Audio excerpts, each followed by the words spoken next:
자, 2023 수능 특강 독서 오늘은 과학기술 8번입니다.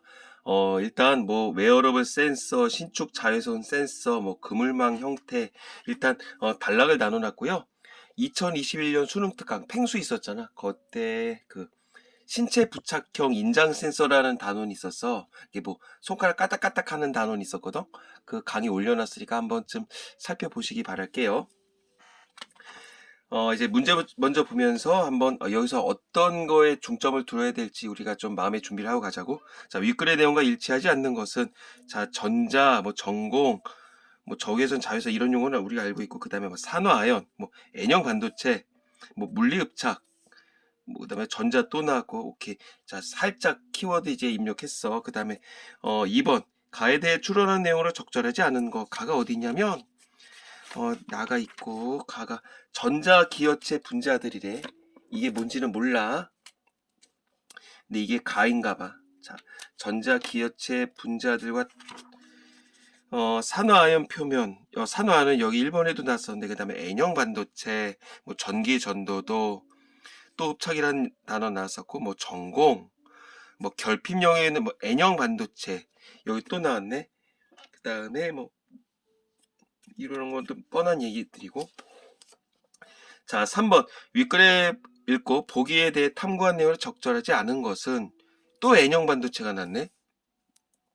이게 뭐 혈액형 같이 뭐 그렇게 있는 거야. 뭐 센서란 용어가 나왔었고요. 쑥 보니까 이제 센서 AB, 센서 AB와 A와 B에서 뭐 A, B 이렇게 뭐 비교하는 게 있나 봐. 그 다음에 4번 나에 대한 이해로 가장 적절한 거. 나는 어디 있냐면요. 여기 있어요. 위치 파악했고. 또 여기도 센서. 어쨌든 키워드는 센서야. 문제가 또 있어. 자, 보기는 기사문의 내용을 정리한 것의 일부분인데 기사문에 나왔을 내용으로 추론한 것을 어쩌고저쩌고 해서 뭐 가장 적절한 것, 뭐 나노선, 뭐 온오프비, N형 반도체, P형 반도체. 자, 비교하는 게 나오나 봐.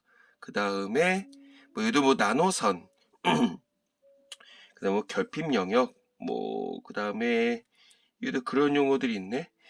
자, 그 다음에 6번 A부터 E의 뜻풀이로 적절하지 않은 것은 이건 뜻풀이니까 일단 사전적 용어의 개념을 물어보는 건 아닌 것 같아. 어떤 뭐 맥락상의 의미를 물어보는 것 같아. 자, 한번 이런 거 뭐 좀 약간 어렵다 싶으면 실시간으로 왔다 갔다 해도 될 것 같고요. 한번 가봅시다. 자, 과학 지문 뭐 솔직히 좋아하진 않잖아. 좀 어렵잖아. 과학은 재밌어도 이런 건 어렵죠.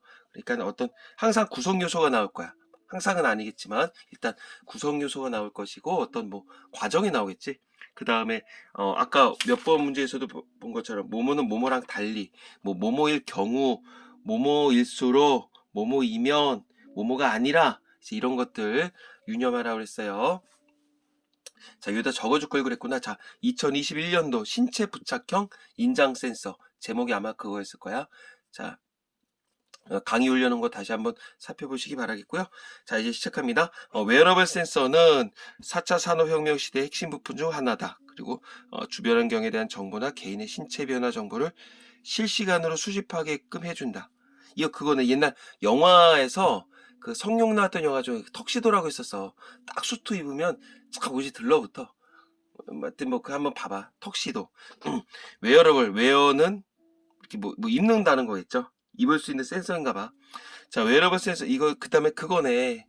영화 그 뭐야 그 지팡이 짚고 나오는 거 뭐냐? 기억이 안 나네. 외국 영화, 헐리우드 영화 이렇게 지팡이 짚고 이게 세대 차이가 나는데 하여튼 난 턱시도밖에 지금 생각이 안 나. 하여튼 이렇게 뭐 이렇게 뭔데 이렇게 막 지팡이 짚고선 겁나 잘 싸우는 거 있잖아. 어린애들 데려서 남자 어떤 나이 많은 아저씨도 나왔고 쓰고 모르겠다. 자, 하여튼 그거 문득 생각이 났어. 웨어러블 센서는 신체 활동을 인한 센서 인장 상황에서도 그 성능을 유지해야 된다. 인장 상황? 뭐 늘어나는 상황? 그치. 그러니까 어떤 기능적인 거겠죠. 최근 웨어러블 센서 중 자, 이제 구성 요소가 나오나 봐. 신축 자외선 센서가 주목을 받고 있다. 오케이. 이것도 웨어러블 센서인데 사람이 야외 활동 때문에 태양빛에 자주 노출돼. 그치? 태양빛은 적외선, 가시광선, 자외선을 포함하고 있어.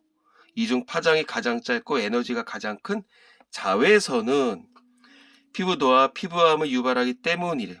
유발하기 때문에 못 줬다는 얘기야. 그래서 태양빛이 이런 걸 포함하고 있고 그 중에서 파장이 짧고 에너지가 크대. 뭐가? 자외선이. 그래서 노출이 된대. 그래서 우리는 이와 관련된 어떤 자외선 센서에 주목할 수밖에 없다. 그거지. 신축 자외선 센서는 신체 부착, 의복의 일부분을 구성하고 자외선의 변화를 감지. 그러니까 결국 자외선의 영향력이 크다는 거 아니야. 이런 걸 유발하니까 이 자외선의 변화에 대해서 굉장히 잘 반응을 해야 된다. 그거겠지. 자, 다음에 가볼까? 신축 자외선 센서. 이제 키워드는 이거야.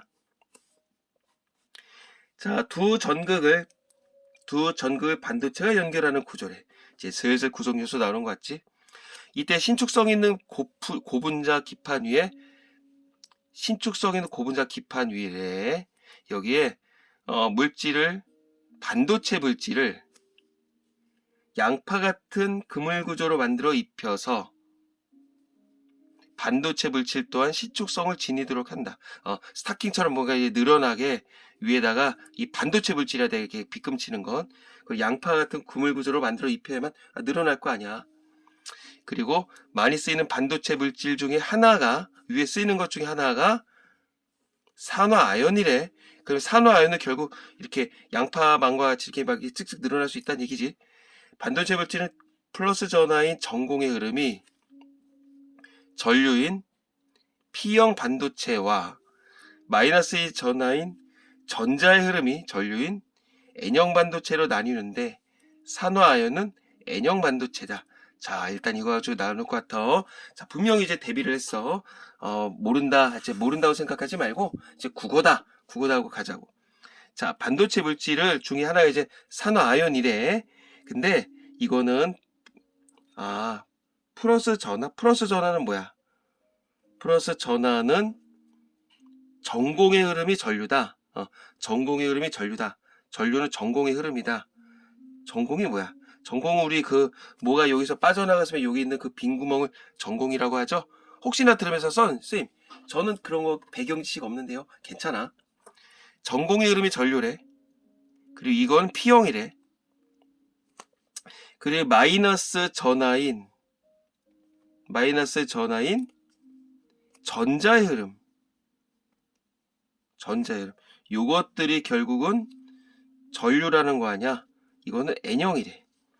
자, 다시 플러스 전하 같은 경우는 이 전류는 뭐의 흐름으로 만들어진다? 전공의 흐름으로. 이건 P형이라고 그러고, 마이너스 전하 같은 경우는 전자의 흐름을 통해서 전류가 만들어진다는 얘기지. 그게 N형이래. 자, 그물망 형태의 산화아연을 고분자 기판에 입히는 공정은 진공장비 안에서 이루어진대. 왜 그럴까? 진공장비에서 산화아연을 꺼내면 공기 중에 있는 산소가 아연의 표면에 흡착을 한대. 자, 진공장비 안에서 이루어지는 이유가 있겠지? 뭔가? 그러면 결국 어떤 공기를 접하면 안 되나 봐. 근데 진공장비에서 산화아연을 꺼내면 공기 중에 있는 산소가 여기 들러붙겠지. 산소 아연의 표면에 흡착한다. 흡착. 들러붙는다. 야, 밑에 살짝 봤더니 탈착도 있네. 자, 이제 슬슬 그림을 그려야 될 것 같은 느낌이 오는데, 고체 표면에 기체가 흡착하는 현상은 물리흡착이 있고 화학흡착이 있대. 근데 전자의 전달이 없는 물리흡착과 달리 화학흡착에서는 기체 분자가 고체 표면에 흡착을 하면서 전자를 주거나 받는 화학 반응이 일어난다. 자, 이제 슬슬 나오는 것 같아. 자, 물리흡착에서는 전자의 전달이 없대. 아까 전자의 전달, 요 전자 흐름이 있었잖아. 근데 이거는 물리흡착에서는 그런 게 없는데, 화학흡착에서는 기체 분자가 고체 표면에서 들러붙으면서 전자를 주거나 받고 한대. 반도체 물질의 표면에 전자를 주면서 흡착하는 전자기여체 분자들과 달리 산소는 전형적인 전자 수용체래. 산소는 전자 수용체 분자로 하나의 산소 분자는 산화아연으로부터 한 개의 전자를 받는데, 그러니까 전자 수용체겠지. 그래서 산소 이온의 형체로 흡착한다. 산소 이온의 형체로 들러붙는데 산소 분자의 흡착량은 시간이 지남에 따라 증가를 한대. 그리고 일정 시간이 지나면 포화된대. 증가를 하면 어느 순간에 되면 다 쌓인대. 이러한 과정, 앞에 서너 줄의 이런 과정에서 산화아연 표면의 일정 깊이까지 전자 결핍 영역이 생긴대. 왜? 아까 전에 산소에서 전자를 수용, 즉 받는 데잖아. 이게 판이라고 하면 산소가 들러붙으면서 좀 이따 설명해 줄 거야. 받으면서 전자를 빼가니까 요게 이렇게 뭔가 결핍이 생긴다. 그런 것 같아.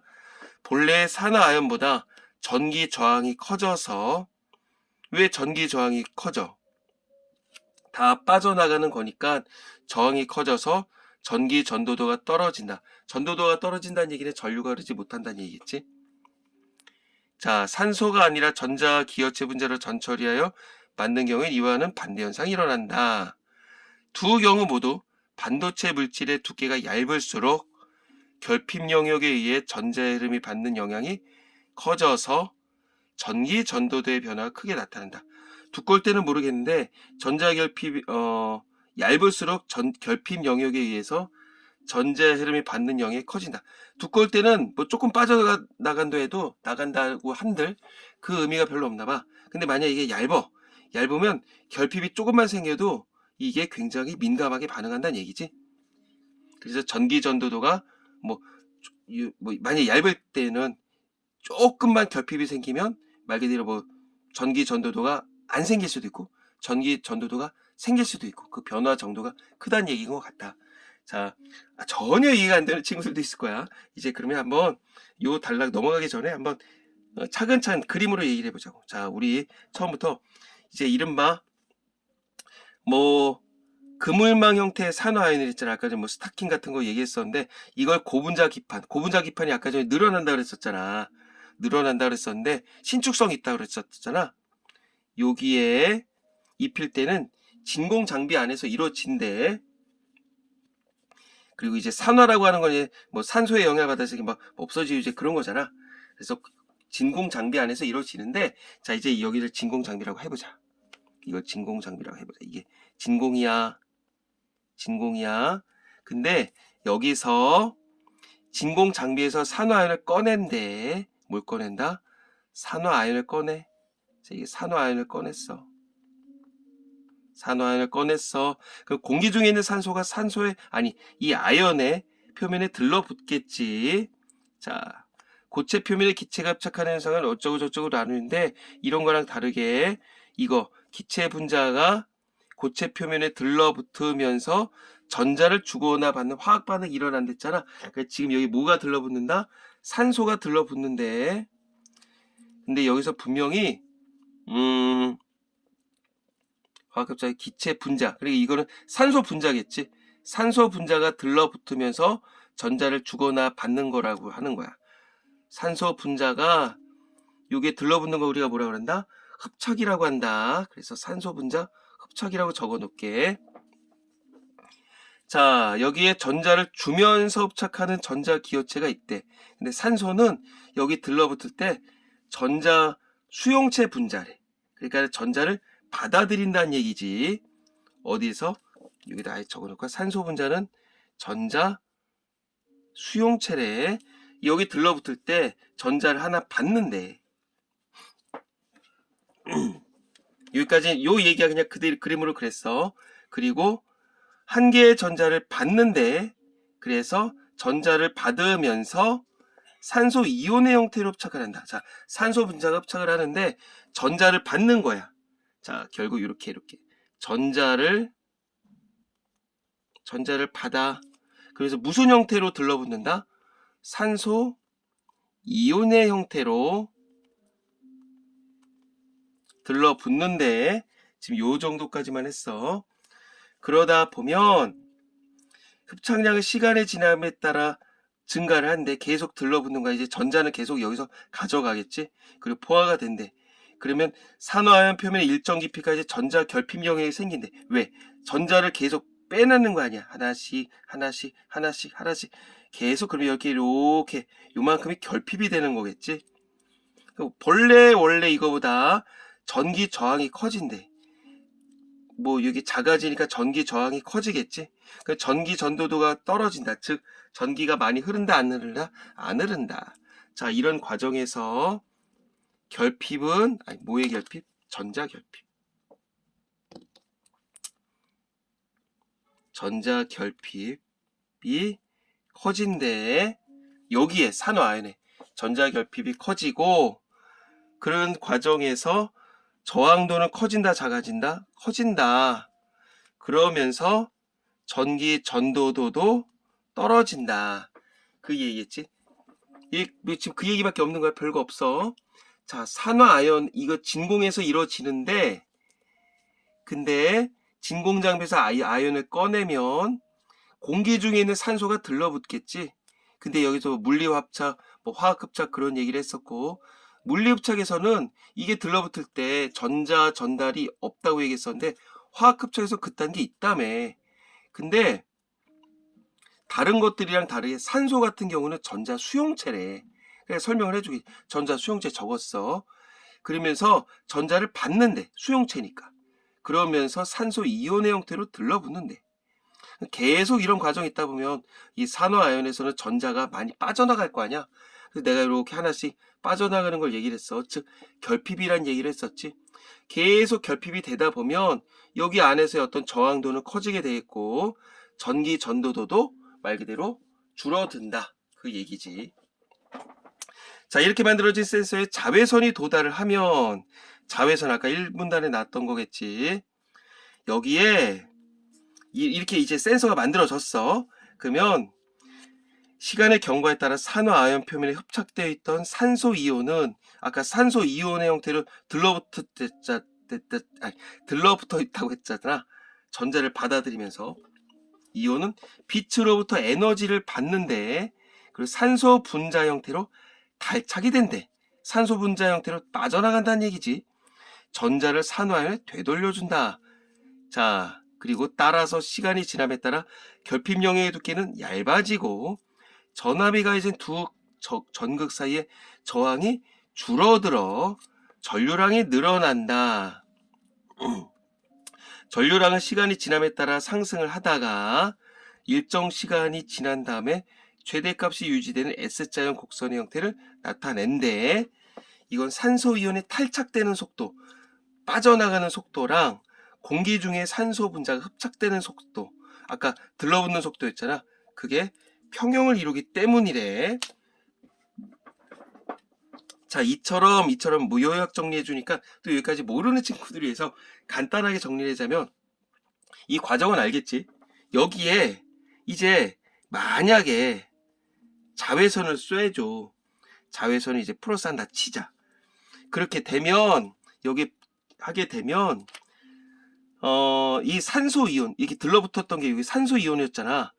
산소 이온은 빛에서 에너지를 받는데, 산소 이온에다가 에너지를 받는데, 에너지를 받게 되면 산소 분자의 형태로 탈착이 된대. 아까 전에 산소 분자가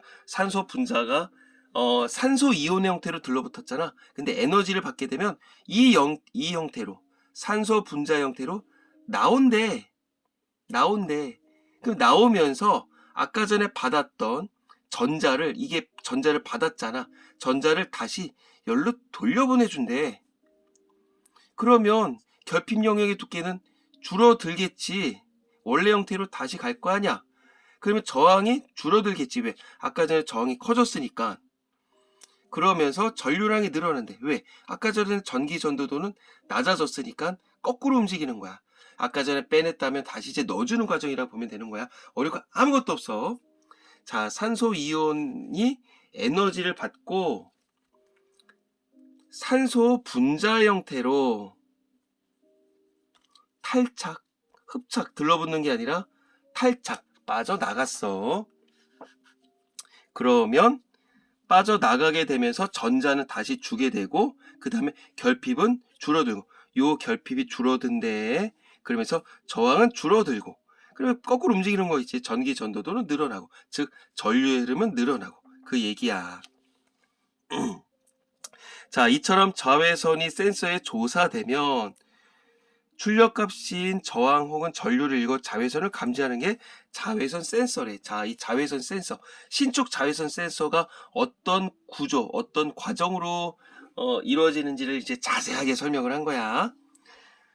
측정되는 전류나 저항값은 반도체 물질의 크기에 따라 다르대. 그리고 계측기마다 특정할 수 있는 한계가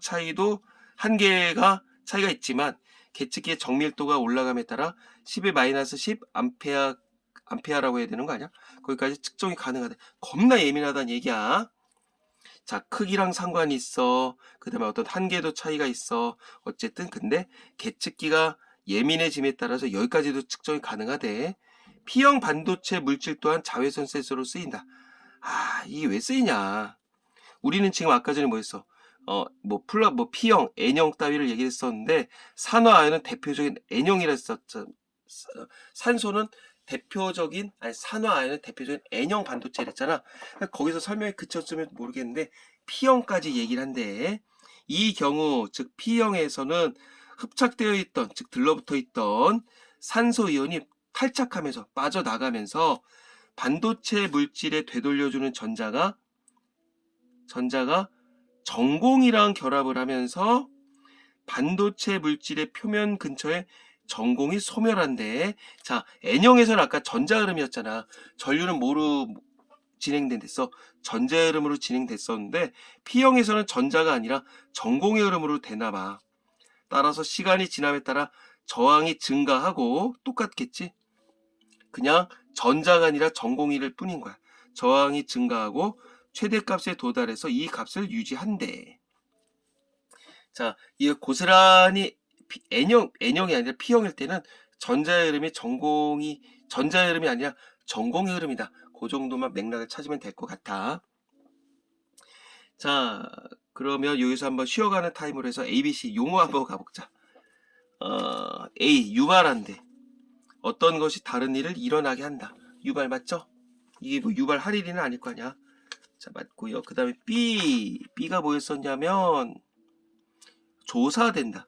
자외선이 센서에 조사된다. 이게 뭐 서베이는 아닐 거 아니야. 사물의 내용을 명확히 알게 자세히 살펴보거나 찾아보. 이게 서베이 뜻이겠지. 여기서의 조사는 뭐 쏴준다는 얘기니까, 이거는 여기에서에 있는 그 서베이 얘기랑은 다른 거네. 여기에 적혀 있는 이거는 우리가 흔히 조사하면 다 나와 그거 있지. 서베이의 개념이겠고, 여기서는 쏴준다는 의미가 틀렸네. 그 다음 소멸, 사라져 없어진다. 맞고요. 기여, 여기 빼박이다. 야, 여기 다 득템이다. 다 여기 있네. 도매대도 이바지한다. 뭐 5번 됐지? 뭐 5번은 안 봤어. 그냥 넘어가. 우린 넘어가면 안 돼. 시험에서 사실 확인 사살 해야 돼. 말 나온 김에 가봐. 2번이 뭐냐? 대응한다. 서로 짝을 이룬다. 됐지? 자, 그러면 6번 빼박 하나 맞았고요. 자, 신축 자외선 센서의 주된 성능 지표는 선택도, 온오프 비, 그 다음에 반응 시간, 신축 조항 변화, 민감도 등이다. 제기랄. 그럼 이제 네 가지가 뭔지를 다 설명을 해주겠지? 자, 이런 것들이 좋으면 성능이 좋다고 보나봐. 자, 그러면 선택도부터 가볼까? 여러 파장대에 빛이 조사됐을 때, 즉 쏴졌을 때 자외선이 출력값에 기여한 정도를 말한대. 자외선이 많이 기여를 하면 말 그대로 뭐 선택도가 높다는 얘기겠고, 그 다음에 온오프 비겠지?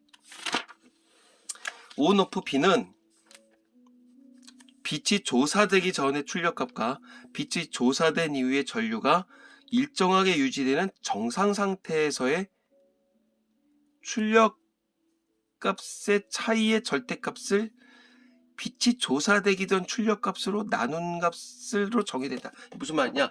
빛이 조사되기 전의 출력값, 그래, 조사되기 전의 출력값과 빛이 조사된 이후에 전류가 일정하게 유지되는, 그거네. 빛이 조사된 이후에, 끊을게 잘해야 되겠다. 전류가 일정하게 유지되는 정상 상태에서의 출력값, 그것의 차이의 절대값을 빛이 조사되기 전 원래 걸로 나눈 값으로 정의된다. 이게 뭐냐면 이거 그거네. 그러니까 조사 전 출력값을 조사 전 출력값, 그냥 편의상 A라고 할게. 아니야. 빛이 조사되기 전의 출력값을 조사되기 전 출력값에서 조사 후의 출력값으로 빼. 이걸 나눠. 이 계산하면 온오프비가 된다는 얘기야. 그리고 이제 조사된 후의 거를 우리가 무슨 상태라고 한다? 정상 상태라고 한대. 아, 그러니까 그 조사하기 전을 우리가 오프라고 하나 봐. 그 조사된 다음을 정상이니까 이걸 온이라고 하나 봐. 그 비례해서 온오프비라고 하는 것 같은데. 그래서 온오프비는 센서의 민감도를 나타내는 지표이며 온오프비가 더 클수록 센서의 민감도 측면에서 센서가 더 우수한 성능을 가진다. 그러니까 쏘기 전이랑 쏜 후랑 겁나게 많이 차이가 나야만 센서가 민감하다는 얘기야. 그리고 센서의 반응 시간, 그치? 반응 시간. 신축 자외선 센서가 얼마나 빨리 정상 상태 출력값인, 그치? 정상 상태 출력값인 최대값 혹은 최소값이 도달하는가의 지표로 짧을수록 좋겠지. 쿵! 충격을 가했는데 바로 반응이라는 게 좋은 거 아니야? 자, 센서의 반응 시간은 자외선 조사 후 최대 혹은 최대 출력값의 90%에 도달하는 시간으로 정의되는데, 이렇게 정상 상태 출력값의 90%에 도달하는 값으로 센서의 반응 시간을 정하는 것은 출력값이 최대값이나 최소값의 점근선의 형태로 수렴하며, 점근선. 오케이. 센서에 사용되는 계측기는 성능에 따라 측정되는 전류나 저항의 최소 자릿수가 다르기 때문이다. 이게 무슨 말이냐면, 우리 그런 거 있잖아. 아파트 입구에 그 센서등 있잖아. 그러니까 거기 손을 딱 100% 닿아야만 움직이냐? 얼추 가면 움직이냐? 얼추 가면 움직이잖아. 그래, 그걸 90%로 설정을 해놨다는 얘기인 것 같다. 그게 이른바 뭐다? 그치? 센서의 반응 시간인 거야. 그러니까는 짧을수록 센서의 반응 시간이 당연히 짧은 게 좋겠고, 그리고 이거는 반응 시간을 정하는 건 이런 설명이다. 그러니까 이제 지금 얘기야. 손이 딱 안 닿아도 90% 정도 손이 가면 움직이게 된다. 그게 이제 요 얘기를 한 것 같아. 그리고 신축 자외선 센서는 신체 활동에 의한 그물 구조의 신축 정도에 대응하여 두 전극 사이의 저항이 변하게 된다. 그러니까 이 여지껏 얘기했었던 우리 그 자외선 센서는 신체 활동에, 신체가 막 늘어난댔잖아. 그물 구조의 신축 정도에 따라서 저항이 변하게 된다. 이때 저항 변화가 작아야 온오프비가 충분히 확보된다. 그러니까 온오프비가 높아야 된다며. 그러니까 저항 변화는 작아야 돼. 그러니까 민감한 게 지금 두 가지가 있네. 이거 아까 전에 온오프비는 굉장히 민감하게 반응해야 된댔어. 그러니까 쏘기 전이랑 쏜 다음에 어떤 그 차이가 커야 된다 그랬지. 그게 어떤 그 센서의 민감도인데, 여기서는 어떤 신축 정도에 따라 그 민감도를 얘기를 하는 것 같아. 신축에 따른 자외선 센서의 저항 변화, 여기 설명 나왔네. 신축 저항 변화 민감도는 작아야 된대. 그러니까 뭐냐면 몸이 조금만 움직여도 막 겁나 움직이면 안 되는 거겠지. 내가 뭐 수트를 입었어. 야, 내가 이렇게 훅 이렇게 움직이면 센서가 이렇게 조금 움직여야 되는데, 이게 훅 움직였더니 센서가 훅 훨씬 많이 움직이는 거야. 그러면 안 된다는 얘기겠지. 그러니까 빛을 쪼기 전과 빛을 쏜 후에 그 센서의 민감도는 겁나 민감해야 되겠지만, 결국 이런 움직임, 어떤 신축의 변화의 움직임은 작아야 된다는 얘기야. 재밌네. 자, 그러면 결국 이제 정리해보면 이 네 가지는 다시 온오프비는 커져야 돼. 그리고 민감도도 커져야 돼. 그 다음에 센서 반응 시간은 커져야 돼. 그리고 이런 어떤 저항 변화 민감도는 작아야 돼. 됐지? 자, 그럼 이제 1번부터 풀어볼까? 사실은 나 같은 경우는 이제 실시간으로 왔다 갔다 하면서 풀지만, 이거 우리는 좀 보여줘야 되니까. 1번, 전자는 전공과 결합할 수 있다. 전공과 결합할 수 있댔어. 아까 전에 어디에 썼냐면 이거 결합한댔어. 요거 P형 N형 있었지? 이거 아까 사문단에 놨다. 근데 적외선은 자외선보다 파장이 길다. 이거 자외선이 가장 짧다 그랬었지? 그러니까 자외선이 가장 짧댔으니까 적외선이 제일 길겠지. 그리고 산화는 N형 반도체. 뭐야 이거 개념이잖아. 혹시나 풀면서 정말 아무것도 몰라서 이거를 골랐으면 이거 좀 한번 진득하게 생각해봐. 그 다음에 물리흡착 과정에서는 전자를 주고받는다. 아니죠. 물리흡착에서는 전자를 주고받지 않고 그 다음 화학흡착에서만 전자를 주고받는다고 얘기했죠. 이거 틀렸네. 그 다음에 자외선에 노출되면 피부암이 생길 수 있다. 뭐 이거 일문단에 나왔었던 거. 자, 그 다음에 2번. 가에 대해 추론한 내용. 가, 전자 기어체. 네, 산소는 전자 수용체였지. 가가 산화 아연 표면에 흡착하는 현상은 산소와 마찬가지로 화학 흡착일 것이다. 주고받는 거니까 당연히 맞죠. 그 다음에 가가 N형 반도체 흡착이 되면 반도체 물질의 전기 전도도가 증가하게 될 것이다. N형 반도체에 붙게 되면 반도체 물질의 전기 전도도가 증가하게 될 것이다.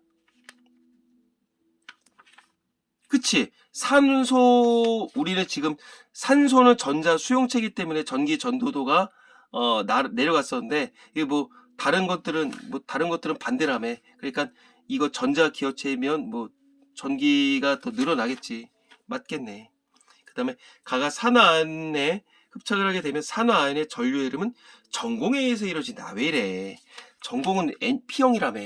근데 우리는 지금 여지껏 N형 전류는 전자흐름에 의해서 이루어지는 걸 얘기했잖아. 틀렸네. 전공이 아니라 이건 뭐라고 해야 된다? 전자다. 그렇게 얘기하면 되겠죠. 결핍 영역이 있는 N형 반도체 표면에 가해 흡착이 진행됨에 따라 결핍력의 두께가 얇아질 것이다. 결핍력의 두께가 얇아질 것이다. 우리 지금 여지껏 얘기했었던 산화의 정반대 급부를 얘기를 하면 되는 거야. 전자 기어체에 대해서 물어보는 거니까 반대 맞네. 그 다음에 반도체 표면에 가해 흡착이 이루어질 때 반도체 표면과 기체 사이에서 전자가 전달되는 당연하게 화학 흡착이니까 맞겠고요. 빼박. 다음에 3번 가볼까? 자, 왠지 재수없는 문제일 것 같아. N형 반도체. 우리가 지금 여지껏 봤었던 산소 그딴 거야. 자, 신축 자외선 센서 A, B를 각각 이용해 빛의 조사에 따른 전류값을 측정했어. 이제 두 가지가 있나봐. A랑 B가 있나봐. 자, 이때 자외선 센서는 반도체 물질의 표면에 전자를 주면서 흡착되는 기체가 미리 흡착되어 있고 주니까 이건 기어체 수용체 전자 기어체겠지. 그럼 산소에 대해서 얘기를 해주지. 그렇게 내질 않겠지. 외부 공기에 노출이 되지 않게 밀봉된 상태로 만들어졌어. 왜 아까 전에 분명 빛이 센서에 조사되기 전에 광센서 AB의 출력값은 100mA. 이것도 100mA. 빛을 조사를 했어. 센서 A 값의 전류값이 감소하기 시작해서 2mA가 된 다음에 유지됐어. 이건 2mA. 반면 센서 B의 전류값은 A의 전류값보다 급격히 감소하다가 10에서 훅 떨어지다가 10mA에서 유지됐어. 몰라, 내 나름 표시를 한 거야. 급격하다니까. 두 센서 A, B를 20% 인장 상태에서 처음에 실험을 또 반복해서 왜 해? 센서 A의 전류값의 변화 양상은 실험과 큰 차이를 나타내지 않았어. 이걸 둘 다 20% 어쩌저쩌 인장 상태에서 다시 반복을 했더니 이건 변화가 없었어. 근데 센서 B의 전류값은 또 떨어져. 5mA로 떨어진 다음에 유지가 됐어. 자, 이렇게 우선 가볼게. 일단 A와 B에서 측정되는 전류값의 변화로 봐. 센서를 만들 때 미리 흡착된 기체는 산소가 아니겠다. 그치? 전자 기호체라고 분명히 했었으니까 1번 맞죠? 자, 산소는 아까 전자 수용체였으니까. 그 다음에 센서 B가 센서 A보다 전류값이 더 빠르게 떨어지는 것으로 봐. 아까 급격하게 떨어진 다음에 센서 B의 센서 민감도가 더 크다. 이 무슨 상관이야? 자, 빠르게 떨어지는 건 센서의 민감도가 아니지. 센서의 민감도는 빛을 뭐 조사 뭐 이거 전분의 전 빼기 후로 나누는 거 아니야? 근데 이건 반응 속도로 봐야지. 반응 속도. 그러니까 A보다 전류값이 더 빠르게 떨어진다. 그러니까 반응 속도가 B가 빠르다고 해야 되는 거겠지. 그러니까 이게 어떤 인과성이 없어. 이게 틀렸네. 관련이 없고, 그러면 이제 더 많이 떨어지는 건 이거니까 센서 민감도는 뭐가 더 높은 거야? 센서 민감도는 A가 더 높은 거지. 맞죠? 이게 더 많이 떨어졌으니까. 그리고 이거 빠르게 떨어지는 건 이 센서 민감도 전혀 상관성이 없어. 2번 틀렸네. 그 다음에 3번 A와 센서 B의 인장 상황에 따른 전류값의 변화 정도를 비교해 볼 때 센서 B의 신축 저항 민감도가 크겠다. 이거 안 변한다며. 이거 겁나 민감한 거지. 이거 뭐야? 저항 민감도는 커야 돼, 작아야 돼? 저항 민감도는 작아야 된다며. 그러니까 이게 성능이 거지 같은 거야. A가 좋은 거겠고. 이거 맞네. 그 다음에 4번 센서 A와 B의 출력값의 빛 조사 후 감소 경향을 볼 때 센서 B의 반응 시간이 센서 A의 반응 시간보다 더 짧겠다. 그치? 급격하게 떨어진다고 했었으니까. 그치? 맞네. 그치? 이렇게 가야지. 2번은 틀렸어. 그 다음에 5번 A, B 모두 빛의 조사 후 전류값이 감소하는 건 센서 A, B 모두 빛에 의해 결핍령의 두께가 변하기 때문이겠다. 맞잖아. 지금 뭐 전자를 주고받고 이제 그딴 얘기를 하는 거 아니야. 그러니까 이건 뭐 그 기본적인 개념 얘기해 줬었네. 맞네. 결핍령의 뭐 두께가 뭐 늘어나다, 뭐 두께가 얇아진다. 그딴 얘기 여기서 계속 했잖아. 그 얘기네. 자, 3번은 빼박 2번일 거겠고요. 그 다음에 자 4번 나에 대한 이해. 나에가 뭐냐면 이거 아까 전에 그 센서 얘기했었던 거네. 90%. 태양빛에 섞여 있는 적외선과 가시광선의 영향을 배제할 수 있다. 몰라, 이런 얘기 나온 적 없어. 그 다음에 적외선 센서 장비의 반응 시간을 작은 숫자로 표현하는 게 편리하다. 뭐야 이거. 작은 숫자를 난 숫자 싫어해. 그 다음에 3번 반도체 물질이 탈착되는 산소의 양을 줄여서 반도체 물질의 내구성을 증가시킬 수 있다. 야, 과학 좋아하는 친구도 이게 무슨 말인지 알겠냐? 난 무슨 말인지 모르겠다. 그 다음에 저항값으로 나타낸 출력값이 빠르게 최소값 혹은 최대값에 도달하도록 해서 측정 시간을 단축할 수 있다. 이 출력값이 빠르게 혹은 최대값에 도달하도록 하는 거랑 이거랑 뭔 상관이야? 전혀 상관없지. 그 다음에 측정 장비에 따라 센서가 정상 상태에 도달하는 시간이 달라져도 센서의 반응 시간의 일치성을 높일 수 있다. 맞겠지. 이 정상 상태라고 하는 건 어떤 빛이 조사된, 즉 빛이 쏴진 다음에 어떤 상태를 얘기를 하는 거니까 측정 장비, 아까 전에 무슨 뭐 계측기 얘기했잖아. 계측기는 뭐 성능에 따라 이러고 뭐 어쩌고저쩌고가 달라진다고 얘기를 했었어. 도달한 시간이 달라져도 반응 시간의 일치성을 높일 수 있다. 이게 맞겠지. 자, 다음에 5번 문제입니다. 마지막. 자, 기사문의 내용을 정리했고 나왔을 내용으로 추론이 가능한 거. 어머 연구에서 나노미터의 직경을 가지는 반도체 나노선을 이용한 고성능 어쩌고저쩌고 센서를 개발했는데 이 센서는 이보다 두께가 큰 필름 형태의 반도체 물질을 사용하는 자외선 센서의 성능을 뛰어넘는데, 자, 두께가 큰 필름 형태의 반도체 물질을 사용하는 자외선 센서보다 나노선이 겁나 좋다는 얘기죠. 자, 수에서 수십 나노미터의 직경을 갖는 원통 모양의 반도체를 반도체 나노선이라 한데, 기본적인 개념 나왔고, 직경이 큰 물체를 나노선으로 만들면 표면적 대 부피의 비가 획기적으로 증가한다. 이게 뭔 말이냐? 직경이 크대. 직경이 큰 나노 물체를 이걸 나노선으로 만들면 나노가 겁나 작은 거 아니야. 표면적 대 부피의 비가 획기적으로 증가한다. 그러니까 이 그 덩어리가 컸었던 걸 쬐끄만한 나노선으로 하면 이 비가 겁나 커지잖아. 그러니까 이게 점점 커져. 나노선 요 말에 그런 어떤 비율이 더 커진다는 얘기지. 그 얘기인 것 같아. 자, 그 다음에 반도체에 형성되는 결핍령의 두께는 결핍령 또 나와. 아까 맨 앞에 있었던 요거겠지.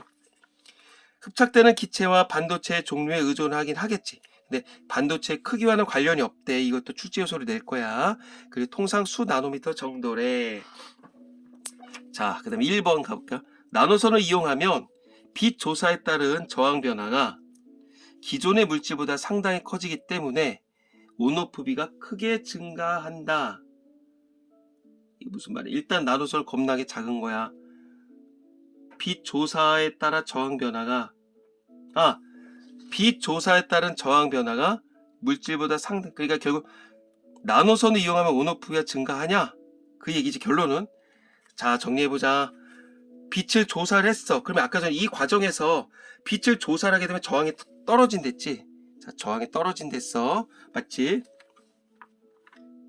떨어지게 되면 센서가 활동을 하는 거지.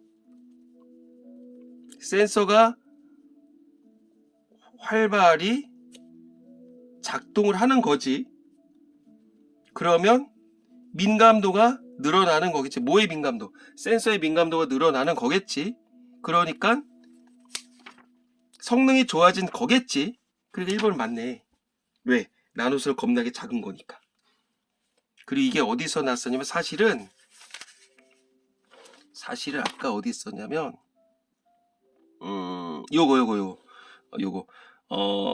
요거네. 반도체 물질의 두께가 얇을수록 결핍력에 의해 전자 흐름이 받는 영향이 커져서 전기 전도대의 변화가 크게 나타난다. 이걸로 가시면 되는 거야. 그러니까 센서 나노선 같은 경우는 원래 거보다 굉장히 크기는 작을 뿐만 아니라 성능 또한 좋아졌다. 이렇게 볼 수가 있는 거겠지. 자, 1번 바로 답이 나왔네. 그 다음에 2번. N형보다 P형 반도체 표면적 대 부피의 B가 더 크기 때문에 몰라. 이 둘 사이에 어떤 부피의 B가 나온 건 없었던 것 같아. 관련이 없어. 3번. 진공장비에서 반도체 나노선을 꺼내도 공기 중에 산소가 반도체 표면에 흡착을 안 해? 뭐야, 아까 흡착한다며. 4번. 결핍형의 두께는 원통의 형 반도체 직경에 의존하지 않기 때문에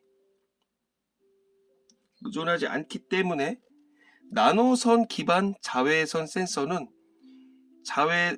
자외선의 유무에 따른 저항 변화가 거의 없게 된다? 그럼 이걸 왜 해? 자외선에 민감하려고 이 짓을 하는 거 아니야. 근데 자외선이 있든 없든 저항 변화가 없다? 그럼 쓰레기네. 그 다음에 5번. 반도체 물질의 표면적 대 부피의 B가 커지면 반도체 표면에 흡착되는 산소 분자량이 더 오랜 시간 동안 증가한다. 미쳤어? 빨리 돼야 된다며. 센서의 반응 속도는 빨라야 된다며. 반응 시간은 커져야 된댔지. 그러니까 틀렸어. 자, 요거 놓치면 안 될 것 같아. 자, 온오프 비는 커져야 돼. 반응 시간 짧아져야 돼. 그 다음에 센서의 민감도는 뭐 늘어나야 돼. 그리고 신축 저항 민감도는 작아야 돼. 됐지? 온오프 비 커져야 돼. 민감도 커져야 돼. 반응 시간 작아져야 돼. 신축 저항 변화 민감도는 작아져야 돼. 요 두 민감도 헷갈리지 마시기 바라겠습니다. 여기까지 갈게요. 수고했어요.